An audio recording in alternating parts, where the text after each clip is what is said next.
Es cierto, los chiquillos hoy día son muy pragmáticos y miden las asignaturas por lo que la utilidad que tiene para ellos, son inmediatistas también.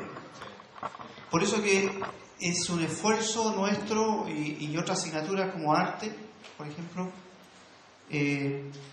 convencer a los chiquillos de cuál es la utilidad para la vida, no tanto para una profesión o para una PSU o para el CIMSE, sino para la vida. Y en el ejemplo del matrimonio, ahí los chiquillos se dan cuenta, esa es nuestra vida, una vida difícil, compleja, estigmatizada, vulnerable. Por lo tanto, le piden a la clase de religión qué les aporta para esa vida. Y ahí está el desafío nuestro. Y nosotros también, y por aquí va mi pregunta, esta dimensión religiosa se da en un contexto formativo, escolar, curricular. Por lo tanto, nosotros tenemos que planificar. Y planificar esto significa qué contenidos de la religiosidad o de la trascendencia queremos que los chiquillos aprendan. Porque lo que se hace en el colegio es enseñar para el aprendizaje, no tanto para responder preguntas innumerables. O sea, la clase de religión no es un consultorio donde los chiquillos preguntan 20.000 cosas y uno se pasa la hora respondiendo, sino que hay un objetivo, y un objetivo claro, planificado para esa clase, con un contenido claro también, que esperamos que ese contenido le vaya abriendo perspectiva a los chiquillos. La pregunta también es un contenido, y también se les puede enseñar a los chiquillos a saber preguntarse de la realidad o cuestionarse, porque también hoy en día los chiquillos aceptan muchas cosas como si nada, y si a la clase de religión se le pide enseñar valores, ¿en qué contexto estamos para enseñar valores? ¿De qué le vamos a hablar de honestidad a los chiquillos cuando ellos ven en televisión que grandes empresarios hacen lo que quieren con el dinero de la gente, se coluden, venden más caro y después al poco tiempo salen sobreseídos? Entonces, ese es el contexto en que vive el chiquillo. Y en ese contexto tenemos que hablar de honestidad, tolerancia, solidaridad, servicio al otro, etc. Entonces, la pregunta mía es, ¿cómo orientar para la formulación de contenidos claros, explícitos, que le van dando al chiquillo una mayor consistencia interna también de lo que es su sentido de trascendencia, de espiritualidad, de religiosidad? Que no es solo experiencia, porque si es por experiencia, el chiquillo nos puede decir, profesor, eso es lo que usted vive, qué bueno, es su experiencia, pero la mía es distinta. Y ahí quedamos. Entonces, ¿cómo podemos objetivizar esta dimensión religiosa estableciendo algunos contenidos objetivos de qué le enseñamos a los chiquillos para que ellos empiecen a manejar también terminología, a plantearse preguntas con un léxico que les ayude? Porque a veces dicen, profesor, es que esto no tengo palabras para expresarlo. Enseñémosle esas palabras. Entonces, ¿cómo planificamos clases de religión en este contexto donde lo religioso debe ser inclusivo, debe ser cohesión social y debe ser útil para la vida del chiquillo que está viviendo ahora, no solamente por conocimiento, por sabiduría, sino en qué sentido puede ser útil? Ser trascendente o tener un sentido de vida más allá de esta realidad mundana, que dé más seguridad, porque el mundo no da tanta seguridad. Igual nos caemos, somos débiles, somos frágiles. Cuando usted plantea y esta idea, digamos, de qué contenidos objetivos valdría la pena trabajar o diseñar, en fin, yo creo que va al corazón, digamos, de fundamentalmente, digamos, uno de los puntos centrales, lo que hemos estado discutiendo, digamos, esta mañana. Yo creo que se fundan varias cosas. La primera invitación, y es simplemente una sugerencia, ustedes son amos y señores y señoras de su propia asignatura. Yo simplemente, digamos, acá hago de persona que sugiere cosas. Yo creo que es fundamental primero hacerse cargo de la realidad. Cuando me digo de la realidad, no solamente estoy hablando de la realidad que tengo yo en el aula, sino de la realidad que está viviendo el país, como usted bien señaló. O sea, estar hablando, digamos, de honestidad porque sí, cuando hoy día prendo la noticia y el 99% de las noticias son de deshonestidad, es como estamos hablando en un mundo distinto, estamos hablando de un lenguaje diferente. Pero yo creo que, y esto ha sido, digamos, lo he podido catastrar, algunas cosas se han hecho en España, en Andalucía, y que han funcionado en contextos, digamos, complejos, y es, ¿por qué no partir, digamos, creando el programa o creando, digamos, y vislumbrando contenido a partir de un diagnóstico que se haga con los propios alumnos de cuáles son los temas bajo los cuales yo le voy a atravesar el prisma, digamos, del contenido? ¿Por qué no? Pero, por ejemplo, si el problema era el matrimonio y donde él no veía ahí, ¿por qué no tomar esos contenidos? ¿Por qué no tomar, por ejemplo, la constitución familiar o la diversidad familiar? ¿Por qué no tomar como contenido lo que está pasando en el tema de contexto?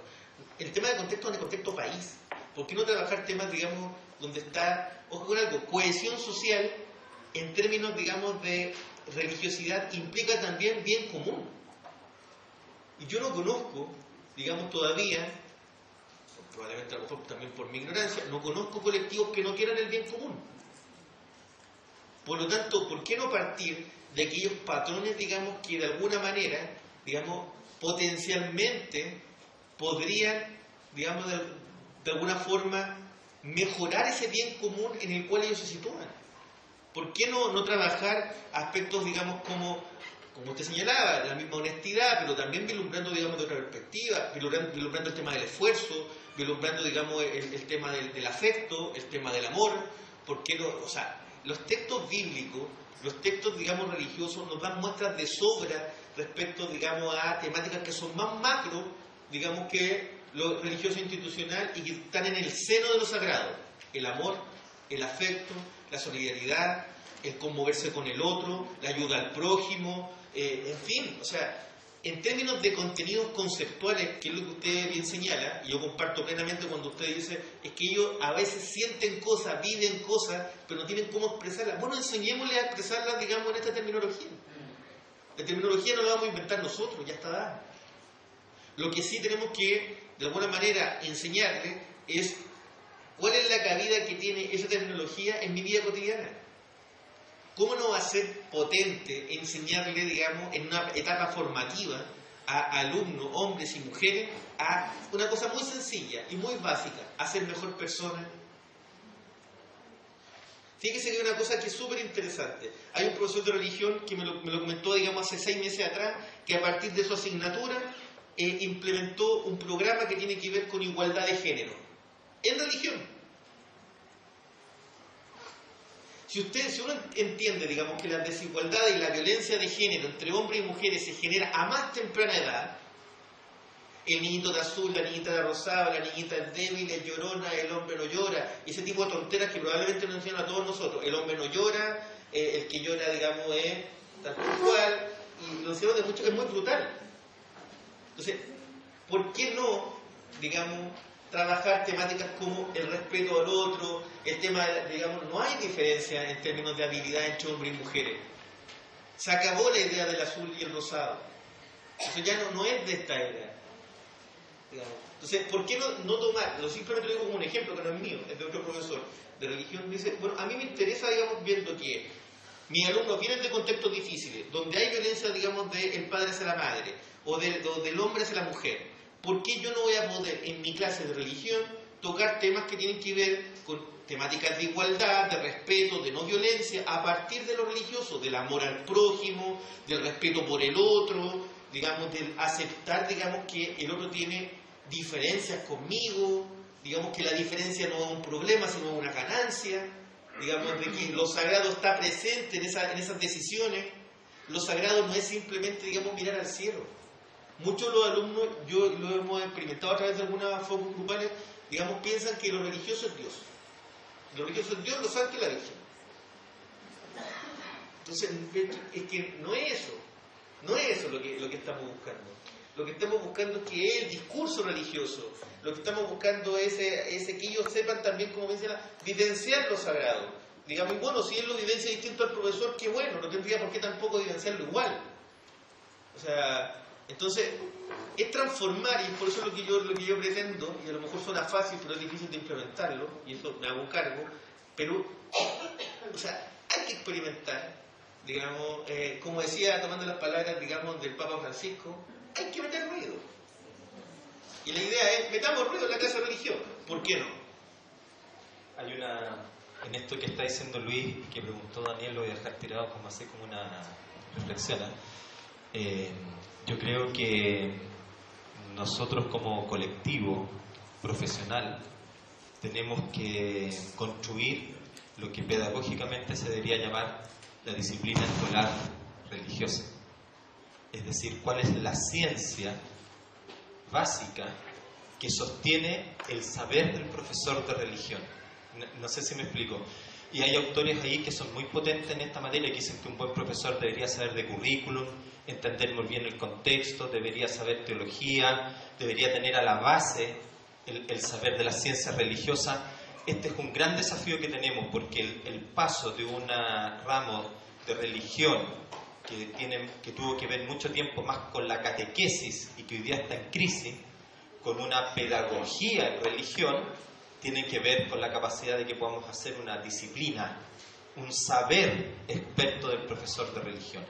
Este punto es muy clave de verdad, sobre todo por este punto, que lo que hace Luis lo quiero decir en 30 segundos, porque a mí me ha llamado mucho en las conversaciones que hemos tenido, de que en muchas partes y en muchos colegios dicen queremos clases de desarrollo humano, no religión. Esto es bien impactante porque se contrapone el desarrollo humano con la clase de religión. Y entonces parecería que la clase de religión no es capaz de proveernos del saber necesario para el bien común, para los derechos humanos, para la civilidad y en fin una serie de otros temas. Pareciera que somos contradictorios frente el desarrollo humano y lo religioso. Y eso es algo que sin querer hemos ayudado a construir como concepción en el mundo escolar. Y es al revés, es precisamente al revés. Es lo religioso es lo que da respuesta a las preguntas más profundas del ser humano. Es que es la religión, como enseñaba Luis en su primer bloque, es lo que ayuda a la construcción de la identidad personal y social. Es la religión un tremendo... No siempre sabemos decirlo, y eso es porque nos falta a nosotros también algo de lenguaje. Nos falta lo que he llamado ahora la disciplina experta del profesor de religión.